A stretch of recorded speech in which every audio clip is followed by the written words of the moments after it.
Can I start? Okay. Good morning, everybody. Good afternoon.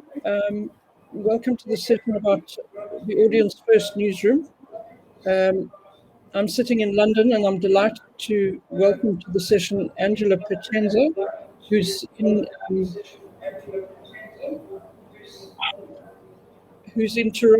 Toronto, where it's 5:30 in the morning. So Angela, thank you very much for your early start. Angela is executive editor of the Globe and Mail, Canada's most authoritative newsroom. She's a digital leader who has been at the forefront of newsroom change and cultural change, both within her organization and elsewhere. She's a recognized digital pioneer within newsrooms and has been a participant of the ONA Leadership Accelerator and is a mentor to other women in the industry. So Angela, welcome. Thanks for the early start. And we look forward to hearing what you've been doing at the Globe and Mail.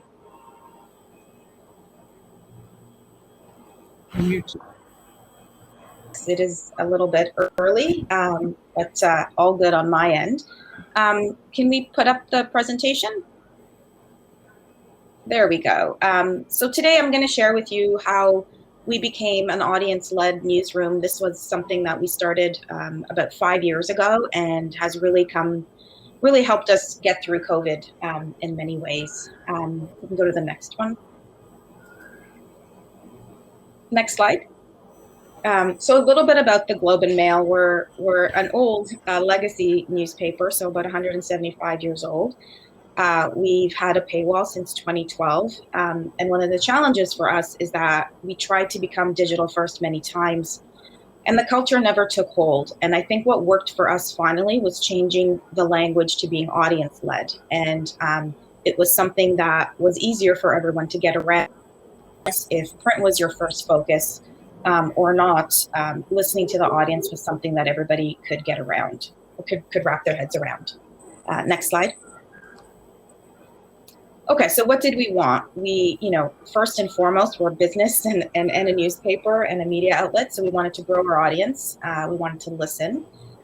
We also wanted to align our journalism priorities across different platforms. So one of the challenges we had was that there were different teams doing different things, and the journalism that was most important to us didn't appear with the same authority across those platforms. And what I'm talking about is, social, digital, print, and all of those. We also had a lot of people doing the exact same job, making the same types of decisions. And so we also felt like that was an area we could get some savings and redeploy that work into something more meaningful. We wanted to empower staff. We had a lot of people feeling like what their work wasn't important enough. We had a real divide between the print journalists and the digital journalists, and we wanted to change that. So we can go to the next slide. So we were basically looking for magic, and we knew we had an impossible task ahead of us. So we can go to the next one. So the first thing we did, we wanted to be an audience-led newsroom, and so we thought we need to change our organizational structure in order for that to happen, to put the audience in the center. If you can go to the next one. So this is what we used to look like. So the purple in the middle is print, and then every time something new digital came, we sort of added a layer. We added for mobile, for newsletters, every social platform. Now we would have added for Apple News and different Google products, and so it was just becoming really clunky and not efficient for us. So if we can go to the next one. So we blew it up completely and we started from scratch, and this is what we ended up with. The next one.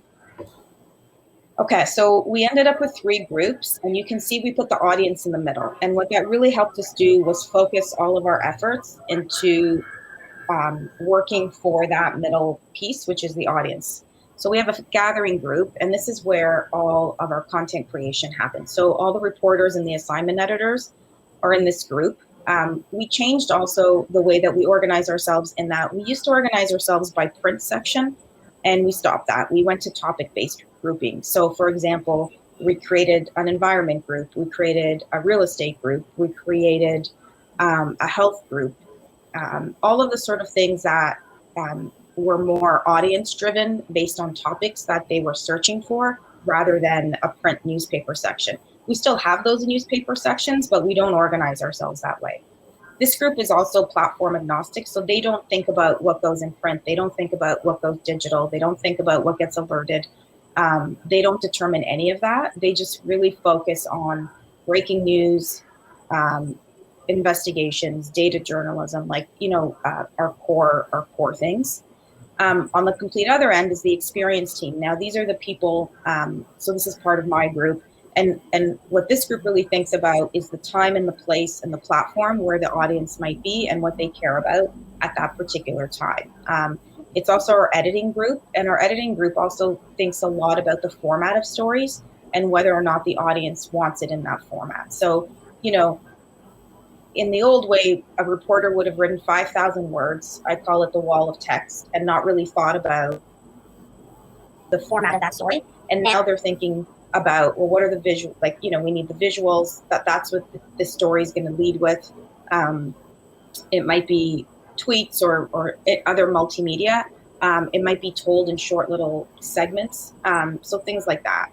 And in the middle is the audience. And so this group defines the metrics, what the road to success is going to be. They're also responsible for building audiences on emerging platforms. So like Apple News, they think about search. They identify the pieces and the topic areas that the audience is looking for. They also look at what the audience wants more of, and then they can go to the gathering group and say, we need more real estate. We need more health, COVID. We need to answer questions that our stories are not answering right now. And so they will also do that. You can go to the next slide. So the big question there is, how do you get staff to follow led if it doesn't come naturally to them? So keep going. The next one. So in addition to changing the org structure, we also changed our leadership style. You can go to the next one. So on this one, we really think about intentional leadership, how we can keep things manageable for staff. So we try to only tackle 1 to 3 areas at a time. So we don't try to throw all of the audience stuff at people all at once. We really think about teamwork and pairing people who have never done an audience-led project with someone who has. And what that does is it just keeps teaching people, and they keep iterating and adapting, because the audience keeps changing. And we learn that, I'll get to it in a few slides, but we really learned that with COVID. Their behavior of how they read content and what they were reading really changed for us. Repetition of language is super important too. We made sure that audience was in every memo and every announcement and everything that we did, so that staff, could start to really memorize that the audience is what we were thinking about and putting first.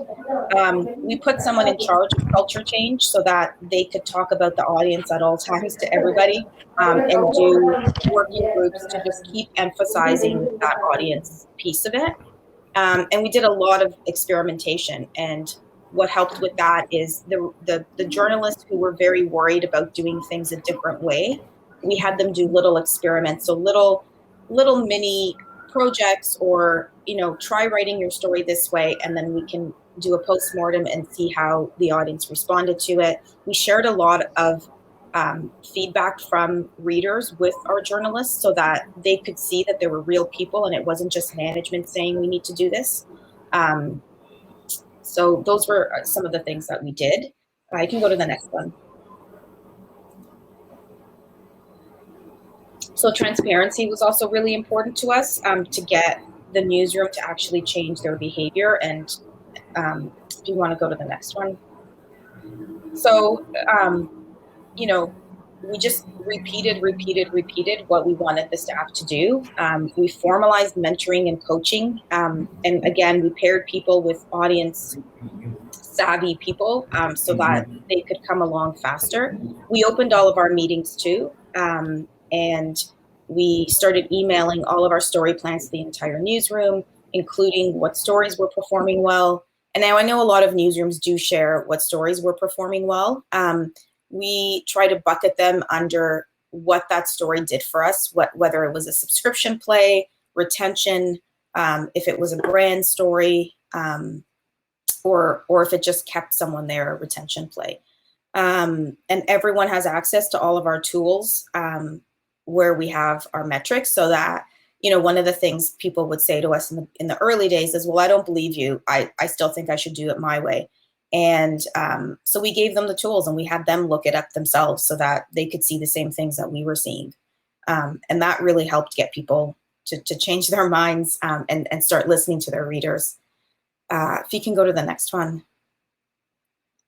So this is something that we, just in what I was saying in terms of how we talk about the audience, is we've bucketed things into 4 groups so that the newsroom can understand what is their part in the 4 types of stories that we do, or the 4 types of content. So there's the subscription acquisition part, there's the retention, there's the new users, and there's the brand. And basically what our hope is that every person in the newsroom knows how they feed into that, and so that they know the type of audience that their content performs the best with. So for example, you know, when COVID hit and we all got into lockdown, we saw 70% growth in people coming to our site, and they were all new users. And so we really made sure to put several audience people there so that they could listen to the types of things that the audience was asking for, and the health team was responding to it, knowing full well that these were all new users and that we really wanted to try to keep them and build loyalty with this, you know, once in a lifetime event that never seems to end. So yeah, you can go to the next one. So using data to listen to the audience. So some of these I've already talked about, but I wanted to talk about a few other ones. So Feedback Fridays are something that we started a couple of years ago, where every Friday a few subscribers they used to be invited into the building, and we would have coffee and start listening to how they use the site, what content they like, what was responding to them. Now we do it through Zoom, and we've got 2 people who do those. And, you know, after they've got about 20 of them, they compile that information and they give it to editorial. And we can really start to see, like, what is it that people like? How are they doing things? How are they reading? What stories do they read after each other? We had some of the data for that, but having a real person made a real difference in terms of, because sometimes when you give journalists a whole bunch of numbers, it's very cold. It doesn't, you know, they sometimes don't believe you, quite frankly. And so having real people helped us with that. And we use the data also to figure out, like, you know, are people reading to the bottom of a story? How far are they getting? Did the things we spend time on pay off? We did a whole analysis of our freelancers, and, you know, are they worth investing in? And the ones that are worth investing in, we doubled what we do with them. The ones that weren't, you know, we said goodbye. And so we really tried to be more calculated in how we spent our money as well. And then some of the others that I've talked about. If you can go to the next one. So one of the things I want to talk about is the Globe Clock. And this is really, I think, to me, it's my favorite tool of how we listen to the audience. We've got an analytics team, and what they do is they look at user behavior, and they will plot on a chart for us what time we published a story and what time the biggest audience was. And they will do this for every topic. And we can get very, very granular. Slide. And so it really starts to show us what time of day do people start looking for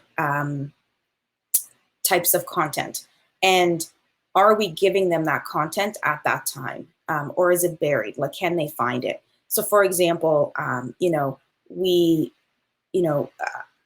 so during COVID, so we had done this globe clock a few years ago, and we had updated it, but we hadn't updated it since lockdown happened. So we went, like much of the world, we went into lockdown in March of 2020. And then in the fall, or in late August, early September, we updated the globe clock. And what we found was our morning traffic spiked even more than it used to. And our evening traffic, though, was virtually gone. And that sort of spoke to the fact that people were at home, they weren't commuting, they didn't have a break to go home, and then they would look again. And so we changed how we published and produced content to respond to that. You know, another example is our arts content. We used to get a spike in the evenings around 7 to 10 p.m. of our arts content. And we noticed when we redid the globe clock that arts content was actually being consumed between 6 and 9 a.m., which was very strange for us and didn't feel normal. But we said, okay, well, if that's what the numbers are telling us, let's try. And so we changed when we published it, and lo and behold, our traffic to those pieces went up. So it was a really good way of listening to, you know, what they were actually doing in the moments. If you want to go to the next one, I'll show you how so what we did is we bucketed different times of day, and we looked at what platform they were on too. And we also noticed, you know, people were on their computers a lot more between 9 and 5. And again, it's because they're not commuting, they're not at the office on their phones. They were really using the desktop a lot more, or their laptops. And, you know, that helped us make some decisions around article page design and, again, how we presented things on our website versus our mobile site. And you'll notice too, you've got things like peak publication. And so that's guidance to the experience team for what time is the best time to publish some of this content. And so, yeah, that's been a fantastic tool for us. We're going to update it again. So we're just starting to come out of lockdown. Most of our restrictions, we still are under heavy restriction, but as of Friday, it opens up a lot more. And we're expecting people to start going back to the office in September or October, and hopefully schools will reopen then too. And so we'll have to redo the clock at that point. Okay, next slide. Okay, so this is some of the things that we won with when we did change how we publish content according to that clock. Our weekend traffic had gone up 52%, which was huge for us. Our real estate content went up 136%. Our business content, I believe, was 110%. So we really got some wins off of that. Okay, next. I know I'm running out of time, so speed it up. Here's another example where we listened to that data is the clock told us that readers were starting to consume business and investing content on Sunday evenings. We didn't have fresh content for them at that time because our business unit started up again on at 4 a.m. on a Monday. So we had someone create something called an investor roundup, and we publish it and we alert it every Sunday evening. And we get a dozen subs off of that every single week consistently, sometimes more, but just very consistently. And everyone who reads that tends to go on to other articles that are inside that roundup. So that, again, was very useful for us. If you want to go ahead. We did the same thing with newsletters. We looked at the topics people consume the most of, and then we created newsletters for those particular topics. Sounds really easy, but we hadn't done that. And we also will kill a newsletter based on that same, even if it has a fairly big base. If we see people are not opening it and it doesn't align with our topics, we will sunset it. Next. Okay, automation. I'm nearing the end here. Okay, next slide. So we automated as much as we possibly could. 90% of our homepage is automated. 100% of the section pages are automated. We automatically post to Twitter, and now we automatically post to Facebook as well. That was a new thing that we launched during COVID, which was very useful because the time the people would spend posting to Facebook, they can now use looking at our Google Analytics to answer questions and then feed that to the gathering team. Next, we're going to do LinkedIn. We're going to try to automate way more newsletters and some financial reporting. Okay, if you can go to the next one. So some of our wins, if you can go to the next one. So people feeling more supported, audience growth. Again, I'm noticing there's a question about the tech investments we had to make. Yeah, that's a really good question. It was in the data. So we have our own tool called Sophie that we use. I would say the investment is in get yourself a really good metric, like data analytics for what your audience is doing that can be integrated with your site. Ours is called Sophie. There are others out there, and so useful for being able to listen to the audience, and then invest in some analytics folks. So the newsroom has someone who we can go to all the time who can get us information at a moment's notice and understands how editorial works. And she's been very valuable for having us. So those are two areas that I think you have to invest in if you want to listen, really truly listen to the audience. Can you jump to the next slide? Okay, so that was the end. Okay, let me find, oh, thank you for posting our Sophie article. So are we an integrated newsroom? Yeah, we're very much an integrated newsroom. We share, everybody does everything, everyone is platform agnostic. So with the exception, I would say, of maybe 3 people who only work on print, but everyone does everything. And the beauty of that, again, is we really want to align the journalistic priorities, because when we do that, we find we have more audience. And so what that means is, you know, the top stories on our website, the people making the decisions about what the top story on our website is the same person who's deciding what goes on A1 in the newspaper. We also have, I mean, we do have some print production people that will do the pages and do copy editing and all of that. But our core newsroom is completely integrated. We try not to separate out the platforms too much, because what we try to do is work against the print pull. So I'm sure in all of your newsrooms, you know, just getting out a print newspaper takes so much effort and everything ends up revolving around that. And so we didn't want for that, because then you'd have sort of a 2-tiered system, and that wasn't going to help us. Because the other factor for us to think about too is succession planning and making sure that there are people in the future who we're training up and educating and are learning the journalism that we want them to, and not just one platform or another. So did we notice an increase in social traffic? Yes, absolutely. So when we moved to automating Facebook, the Facebook tool is called Sophie Pop.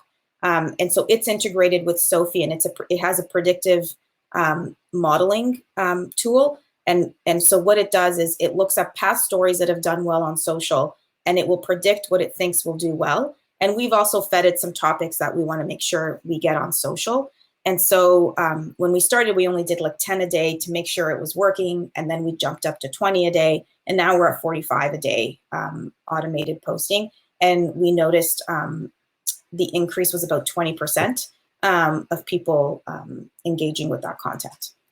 And we keep modifying it. So the other thing too, when you start these processes or you introduce new tools, is have really frequent meetings with the teams to make sure they're working the way that you expect them to. So with Sophie Pop, we started, you know, we were meeting weekly to just make sure, did it do the things we wanted it to do? Is the traffic going the right way? Were there any embarrassing things? Like, you know, are there things we should just talk about? And then we moved them to monthly, and now we only meet quarterly, but it just keeps the uptake and the upkeep of the tools working, because as much as you set them and you forget about them, you do have to keep an eye on them to make sure that they don't go sideways on you. So, but the beauty of the automated posting, especially for Facebook, which was taking quite some time, is that the people that were doing that went on to do newsletters and our alerts. So we feel like that's a better use of their time.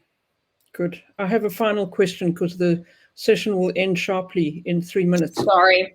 How do you as a leadership team, how do you keep the strategy updated? I mean, it looks like you planned for a perfect 2-year period without the disruption of COVID and everything fell into place.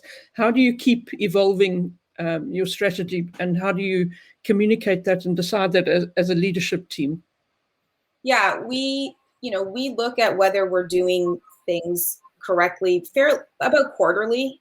So right now I'm actually involved in re-looking at how we have our audience team communicate with the newsroom, and we're going to launch a whole new series. I mean, part of it is it comes naturally now that we've reorganized the newsroom, because if you want to be audience led, you've got to keep listening to that. And when you notice the changes there, it means the leadership team needs to change something too.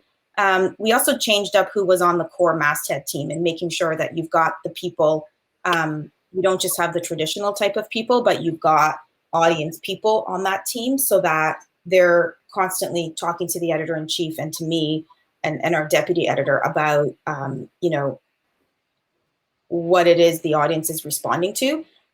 So I would say frequent communication, and build that into your agendas in your meetings. So we make sure that audience is on our planning meetings all of the time, so that we can keep responding to that. Fantastic. Thank you so much for your time and insights. We're going to continue the discussion around culture change in the next session, where we're going to be talking to South China Morning Post from Hong Kong. They've had huge cultural aside from COVID and everything else. So if you want to join that session, just when we end, go back into the timeline and pick up the next session. Angela, thank you so much. Hopefully the rest of your day is rewarding, and we thank you for your time. Okay, thanks everyone. Bye. Bye-bye.